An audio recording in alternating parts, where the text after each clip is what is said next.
Durante la visita, varios jóvenes distribuyeron un extenso comunicado que firma el Comité Militar Nacional del Ejército Revolucionario del Pueblo con la leyenda: ¿por qué el ERP no dejará de combatir? Respuesta al presidente Cámpora. En el texto se expresa que su gobierno representa la voluntad popular y, respetuosa de esa voluntad, la organización no lo atacará mientras este gobierno no ataque al pueblo ni a la guerrilla. Si continuara combatiendo militarmente a las empresas y a las Fuerzas Armadas contrarrevolucionarias, pero no dirigirá sus ataques contra el gobierno, contra las instituciones gubernamentales, ni contra ningún miembro del gobierno del presidente Cámpora. En cuanto a la policía, el ERP suspenderá los ataques contra ella, no así contra los torturadores ya sentenciados, y no atacará mientras aquella permanezca neutral, mientras no colabore con el ejército en la persecución de la guerrilla y en la represión de las manifestaciones populares. Señala que esta posición difiere de las declaraciones del presidente Cámpora, que ha pedido una tregua, pedido surgido a consecuencia de varias acciones de la guerrilla, como el secuestro del Alemán y el ajusticiamiento de Iribarren, entendiéndose que el pedido del presidente Cámpora implica la suspensión total del accionar guerrillero, incluidas las acciones contra el ejército y contra las grandes empresas explotadoras. Para explicar su resolución, recuerdan algunos antecedentes de la política nacional desde septiembre de 1955, cuando se aconsejó al pueblo no derramar sangre, lo que se aprovechó para avasallar las organizaciones populares, y la única sangre que no se derramó fue la de los oligarcas y capitalistas. Después se aconsejó votar a la fórmula radical de Frondizi, con el resultado conocido, favoreciéndose la penetración imperialista y dando vía libre al ejército para que con el plan Conites aplastara la heroica resistencia peronista. Frondizi entregó a las organizaciones obreras a la burocracia militar. Frondizi, aprovechándose aquella tregua para reprimir al pueblo, hoy afirma: no nos pide lo mismo. La experiencia indica que no puede haber tregua con los enemigos de la patria, con los explotadores, con el ejército opresor y las empresas capitalistas. No estamos dispuestos a ser engañados una vez más, ni a contribuir con el engaño que se prepara. Se habla de una unidad indestructible entre el pueblo y las Fuerzas Armadas, lo que implica unidad entre opresores y oprimidos, entre empresarios y explotadores y trabajadores explotados, entre dueños de campos y haciendas y peones desposeídos. Si el presidente Cámpora quiere la liberación, deberá sumarse a la lucha popular, armando el brazo del pueblo y alejarse de los López Ofrán, los Carcaño y compañía que están rodeados para utilizarlos contra el pueblo. En el terreno sindical, sigue el documento, se deben enfrentar a los burócratas traidores. En lo económico, realizar las reformas agrarias y poner las estancias en manos del Estado y de trabajadores agrarios, expropiar toda la gran industria, tanto la del capital norteamericano como europeo y también el gran capital argentino, colocando a las empresas bajo administración obrero-estatal, estatizar todos los bancos de capital privado. Todo esto está muy lejos de las intenciones y posibilidades del gobierno actual, que no podrá dar ningún paso efectivo hacia la liberación nacional y social de nuestra patria. Al contrario, se habla de grandes radicaciones de capital europeo, como Frondizi, que anunció también radicaciones beneficiosas para la economía nacional, y ya todos conocemos su resultado. En estas circunstancias, llamar a la tregua a las fuerzas revolucionarias, por lo menos, es un gran error. Por el contrario, los verdaderos intereses de la clase obrera y del pueblo exigen redoblar la lucha en todos los terrenos. Dar tregua al enemigo ahora es darle tiempo para preparar una contraofensiva, y lo que se necesita es desarrollar al máximo el inmenso potencial combativo del pueblo. La batalla por la liberación ha comenzado y está muy lejos de terminar. El pueblo, afírmase, no votó el 11 de marzo por la pacificación, votó por la liberación de los combatientes contra la dictadura militar opresora. El ERP hace un llamado al presidente Cámpora y a los miembros del nuevo gobierno y a la clase obrera y al pueblo en general a no dar tregua al enemigo. Todo el que intente desviar o detener la lucha obrera y popular debe ser considerado agente del enemigo, traidor a la lucha popular, negociador de la sangre derramada. Martes 29 de mayo de 1973. Documento del ERP en el que fija su posición política ante la hora. El ERP, Ejército Revolucionario del Pueblo, ha hecho llegar al diario La Razón un extenso comunicado titulado «Al pueblo. ¿Por qué y contra qué seguirá combatiendo el ERP?». Comienza señalando que hace un tiempo atrás dirigió una nota al presidente Cámpora donde le señalaba que el ERP iba a seguir combatiendo porque no entra en los propósitos del gobierno parlamentario ni desarrollar al ejército, ni desarmar al ejército opresor, ni terminar con la oligarquía terrateniente, ni con el capital explotador, tanto imperialista como nacional. Por el contrario, en estos últimos aspectos, por ejemplo, se habla de grandes radicaciones de capital europeo.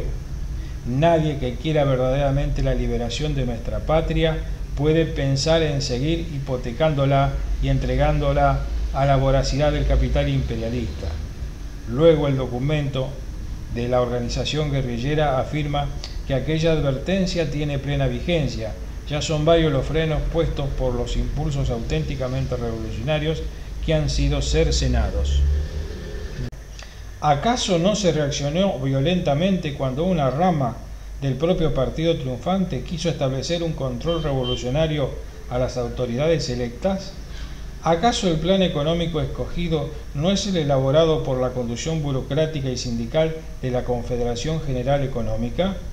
¿Acaso Rucci no ha hecho ya pública la modificación de la ley de asociaciones profesionales tendiente a evitar que las aspiraciones revolucionarias de la CGT de los argentinos sean escuchadas?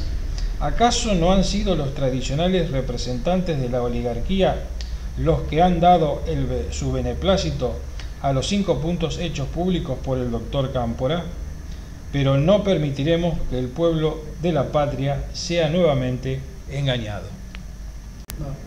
En un nuevo documento difundido por el Ejército Revolucionario del Pueblo ERP, se convocó a luchar con energía e inteligencia, tal como se luchara contra la dictadura, dirigiendo ahora nuestro ataque a las empresas imperialistas y al ejército opresor, ataques a desarrollarse tanto en las movilizaciones como en las acciones guerrilleras, e ir así golpeando y desgastando al enemigo hasta lograr las condiciones necesarias para asaltar el poder y establecer el socialismo, el gobierno revolucionario, obrero y popular que organice nuestra patria socialista. Reseñó los episodios ocurridos el 25 de mayo, destacando la movilización de millares de personas para rescatar a los 400 combatientes revolucionarios y la acción que cortó de cuajo el intento de los militares de participar con un desfile en la transmisión del mando para simbolizar la tregua. Este fue el primer combate, añade el ERP, y ya enseña el camino de la movilización combativa, empleando en ella los más variados métodos de lucha armada y no armada, pacífica y violenta, para encaminarnos hacia la eliminación definitiva del capitalismo y el establecimiento del régimen socialista, único sistema capaz de dar la plena felicidad colectiva que el pueblo argentino necesita y merece. Recordó el documento que el nacimiento del gobierno militar en 1966, expresando que el golpe que lo procedió no fue en realidad dirigido contra el corrupto e ineficiente régimen constitucional de los políticos burgueses, sino a frenar la lucha popular. Agregó que el resultado de la Revolución Argentina fue el opuesto al que buscó la dictadura y, por el contrario, a partir del Cordobazo, pasó a la ofensiva del pueblo adoptando el camino de la guerra revolucionaria para llegar al socialismo. Bajo el subtítulo «El combate continúa», el ERP señaló que las causas de los sufrimientos del pueblo permanecen incólumes, pues las fábricas, los bancos y las estancias siguen en manos del gran capital monopolista, nacional e imperialista. Las Fuerzas Armadas contrarrevolucionarias, sostén, custodio y última reserva del injusto régimen capitalista, permanecen intactas y vigilantes.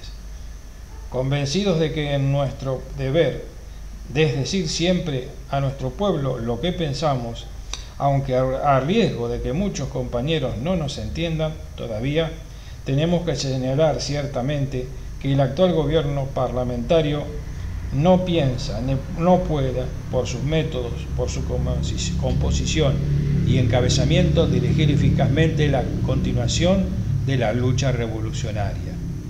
Recalcó que el gobierno del Frejuli se encamina a la conciliación con el enemigo, las Fuerzas Armadas contrarrevolucionarias, las empresas imperialistas, a través del Acuerdo Nacional y la tregua. Estos son momentos decisivos y no debemos bajar la guardia, añadió el documento, para puntualizar que deben luchar firmemente la tendencia revolucionaria peronista, las organizaciones armadas peronistas y no peronistas, ofreciendo un sólido y organizado frente común, previamente puntualizó el ERP. Se habla de revolución, pero ¿puede acaso haber revolución mientras los militares tengan las armas? ¿Puede haber revolución con los explotadores dueños de las fábricas? ¿Con los burócratas en los sindicatos? ¿Con un puñado de grandes empresas inmobiliarias propietarias de miles y miles de casas, departamentos y terrenos? ¿Con ministros y altos funcionarios como el gran capitalista José Berger-Herbal? Miércoles 30 de mayo de 1973. Se pudo ver y oír al almirante Alemán. En horas de la tarde de ayer comenzó a circular la versión de que el Ejército Revolucionario del Pueblo, ERP, haría llegar a algún canal porteño la filmación de lo que podría verse y oírse al contraalmirante Francisco Alemán desde su cautiverio en una cárcel del pueblo. Recién a las 19 de la víspera llegó al canal 11 de Buenos Aires el videotape que se había sido registrado en un aparato portátil, razón por la cual debió procesárselo para dejarlo en condiciones de ponerlo en el aire. Cerca de las 22, el periodista Enrique Llamas de Madariaga, y como prólogo a la emisión del documento, entrevistó al periodista italiano Gian Giacomo Foa, quien explicó cómo había llegado hasta la emisora la película. Señaló: a raíz del secuestro de Salustro, yo me ocupé mucho de todo el tema de la guerrilla argentina, así que no me extraña en demasía cuando hicieron el primer contacto telefónico en el ERP. Después de esta primera entrevista, después otra y después otra, y al final tuve la entrevista con Santucho, el dirigente guerrillero. La actual grabación pertenece directamente al ERP y está en mi poder ahora simplemente porque cuando yo entrevisté a Santucho me encontré con otros colegas de la televisión norteamericana y como Santucho estaba encapuchado, quisimos tener una prueba de que era él. Entonces nos ofreció el videotape del almirante Alemán, que fue transmitido a la televisión norteamericana y recién llegó a Norteamérica, acotó el periodista Llamas de Madariaga. Es decir, que este tape es una garantía de que el ERP es quien tiene al contraalmirante Alemán. Seguidamente se puso en el aire el documento. Pudo verse primero el torso del contraalmirante Alemán vestido con algo así como un pijama, debajo de una camiseta de frisa, bastante demacrado y sentado delante de una pared de ladrillos donde se había colocado una bandera con la clásica estrella del ERP. La imagen era algo borrosa y denotaba el proceso técnico que había sufrido la cinta. Se escuchó el siguiente diálogo.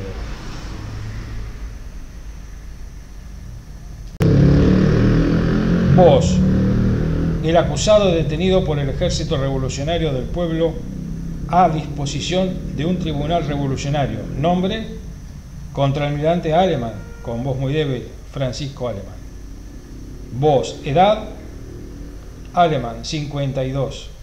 Voz, profesión, Alemán, marino. Voz, grado, Alemán, contraalmirante. Voz, funciones que ha desempeñado, Alemán. En estos momentos comienza a escucharse como música de fondo una marcha de las guerrillas latinoamericanas, al tiempo que se distingue la palabra comunicaciones sobre la bandera del ERP, subsecretaria de la Marina Mercante, director de personal, director de instrucción y director de bienestar, comandante de la nave 9 de julio, comandante Rosario. Voz. Alemán está acusado de gravísimos delitos contra la clase obrera y el pueblo y contra los intereses del Estado, de los que deberá responder ante un tribunal revolucionario. Esos delitos son hasta ahora los siguientes, y aquí se produce un cambio de plano enfocándose otra bandera del ERP. Primero, corresponsabilidad en la criminal decisión de ejecutar fríamente a los héroes de Trelew. Alemán era miembro del órgano máximo de la Marina y el Consejo de Almirantes, que se reunió en varias veces entre el 15 y el 22 de agosto de 1972 para adoptar y o aprobar esa bárbara decisión.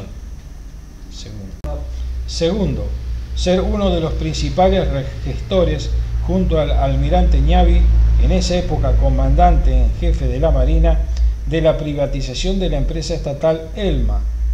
Tercero, sustracción directa por medio de negociados en sociedad con Ñavi y otros individuos de varios miles de millones de pesos de propiedad del Estado.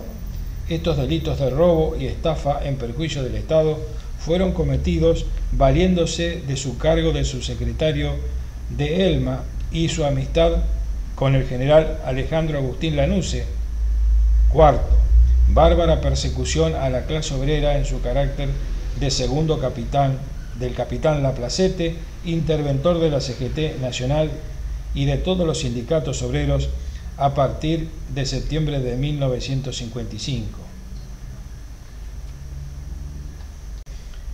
Quinto, propietario en sociedad con el capitán de la Peña de una agencia privada dedicada a la represión de los obreros fabriles de Gran Buenos Aires bajo el contrato con distintas empresas explotadoras. Aquí se produce otro corte y un nuevo enfoque de la Cámara y otras banderas del ERP, escuchándose con más claridad la marcha guerrillera.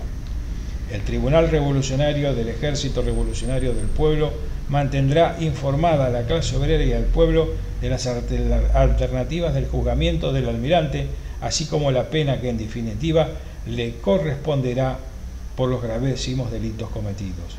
Gloria eterna a los seres de Trelew, libertad a todos los combatientes del pueblo, no a la tregua del ejército opresor ni a las empresas explotadoras, por la unidad de las organizaciones armadas, a vencer o a morir por la Argentina. El tape duró exactamente 3 minutos.